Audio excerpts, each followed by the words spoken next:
ऐसी 3 कौन सी हैबिट्स हैं जिससे हमें पता चल जाए कि मेरे साथ तो भाई चीटिंग होने वाली है फ्यूचर में। एक बंदी मेरे पे चीट करेगी और ये अगर हैबिट्स तुम्हारे अंदर हैं तो तुम्हारी बंदी तुम पे चीट करेगी ही करेगी। गाइस, मेरा नाम यदुवीर है और यहाँ पे हम डिस्कस करते हैं strategies, techniques and principles to be a naturally attractive man. और अगर तुम कुछ हद तक भी मेरी तरह हो तो आगे बढ़ने से पहले इस चैनल को सब्सक्राइब करना मत भूलना।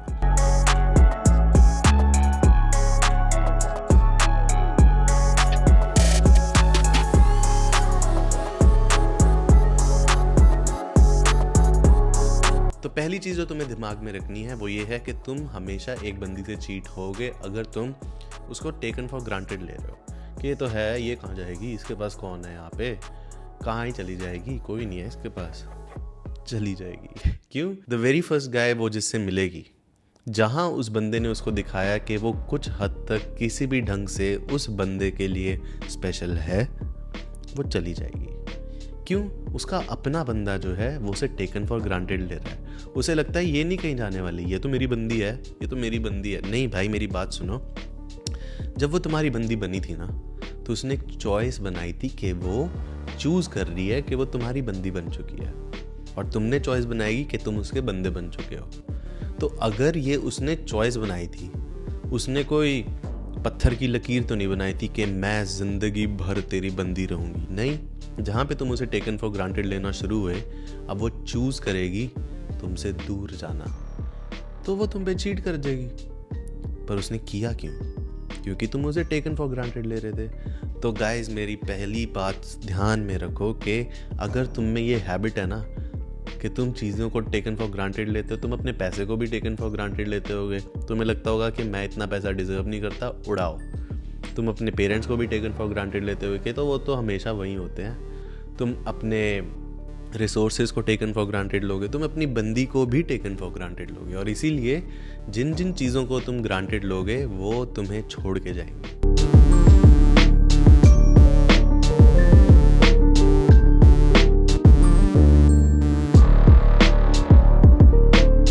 दूसरी हैबिट जिसकी वजह से तुम्हारे ऊपर चीटिंग हो सकती है वो है too much approval seeking, my friend. तो इसमें होता क्या है, मान लो 2 लोग हैं। पहला लड़का घर आने से पहले अपनी बंदी को फ़ोन करता है कि मैं ना घर आ रहा हूँ और हम इस रेस्टोरेंट में जा रहे हैं, तू ना ये वाली ड्रेस डालना और हम ये वाला खाना खाएंगे, मैंने सीट्स बुक करवा दी है। तो अब ये पूरी जर्नी जो है ना, ये बोरिंग हो जाएगी और वो थ्रू आउट द टाइम यही पूछेगा, तेरे को पसंद है ना ये रेस्टोरेंट, ठीक है ना ये रेस्टोरेंट, तेरे मज़ा करेगी ना, ये ठीक है, ये मंगवा लें, ये मंगवा लें, ये ठीक है, ये वाली ड्रेस ठीक है, ये सही है। तो तुम हर एक काम करने से पहले तो अप्रूवल ले रहे हो। तो यहाँ पे तुम्हारी रिलेशनशिप का डायनेमिक चेंज हो जाएगा, जिससे कि तुम अथॉरिटी खुद दे रहे हो उस बंदी को। अब वो अथॉरिटी लेना शुरू कर देगी। जब वो अथॉरिटी लेना शुरू करेगी तो अब उसका जो मन में आए वो करे, क्योंकि अथॉरिटी तो उसके पास है और तुम्हें बस फॉलो करना है, तुम्हें बस मानना पड़ेगा, तुम्हारे पास रास्ता ही नहीं है कोई। तो टू मच अप्रूवल सीकिंग होने की वजह से तुम चीट होगे।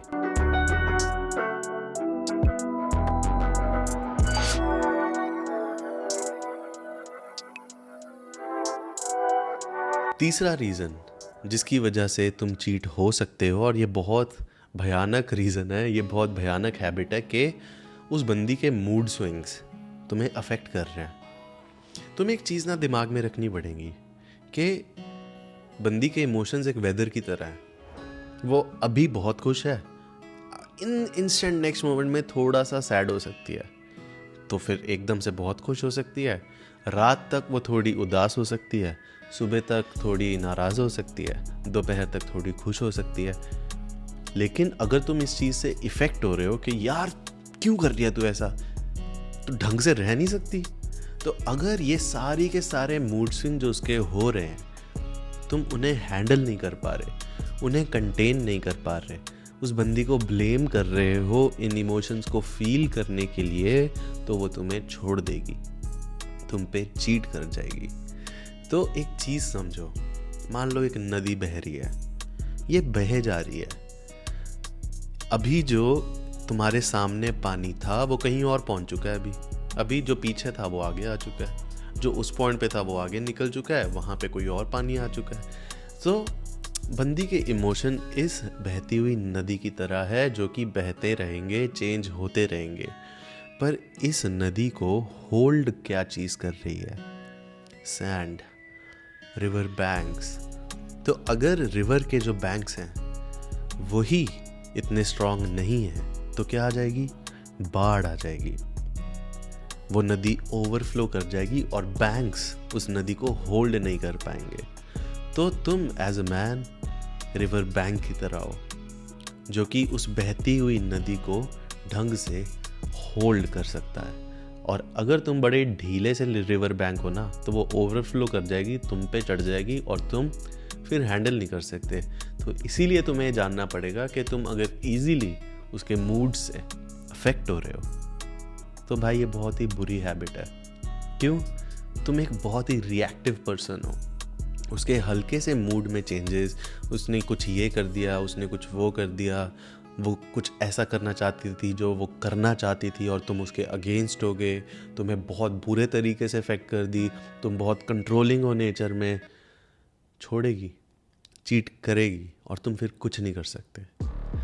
तो गाइस, अगर तुम इस वीडियो से कुछ भी सीखे हो, इस वीडियो को लाइक करना मत भूलना, इस चैनल को सब्सक्राइब करना मत भूलना।